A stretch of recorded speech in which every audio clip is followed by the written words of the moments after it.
And we want the anger to grow. We want the anger to manifest into serious temper. If ikiwezekana, hasira ya Mkisii is now allowed in all Kenyans. We've been having the issues of teacher employment. Oh, we've employed 100,000 teachers. Cut us some crap.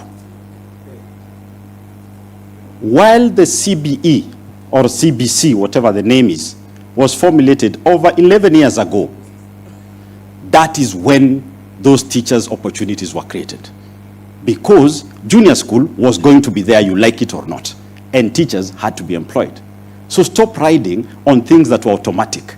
Even if we were to have a madman in that house, I'm not saying the one who is there is not mad, the same thing was going to happen.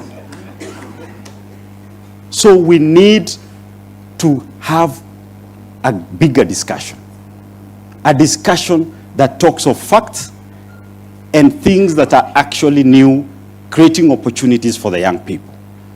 Yes, Talanta Stadium is good, but where will you get the talent to go to that Talanta Stadium if the stadiums in the villages are not anything to talk about?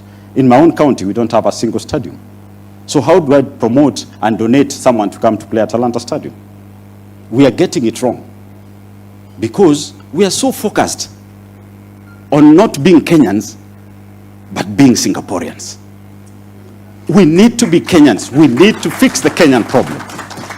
For those of us who want to be in Singapore, nowadays, if Singapore Airlines does not land in JKIA, we'll get it some hours to land there, pick some of them and go.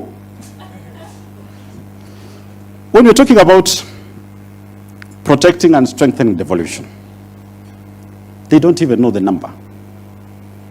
They launched and said in the shareable revenue this year, they're going to get 450 billion. While I sat in parliament, it's 420 billion. How do you get it wrong with 30 billion? Hata kama hesabu ilikushinda daktari. 30 billion is quite a big gap to get it wrong. Next time, get it wrong with 2 billion.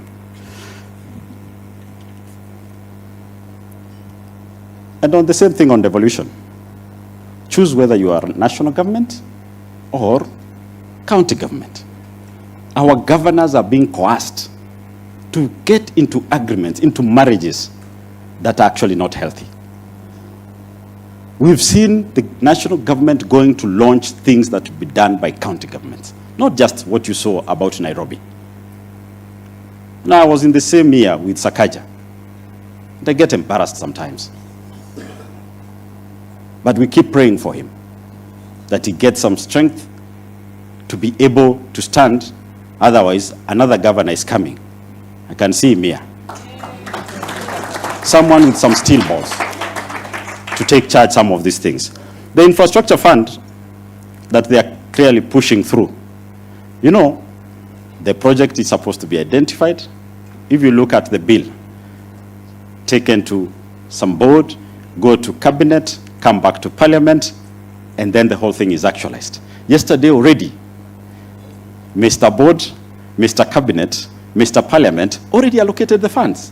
He said 15 billion to the airport. He's already allocating the fund.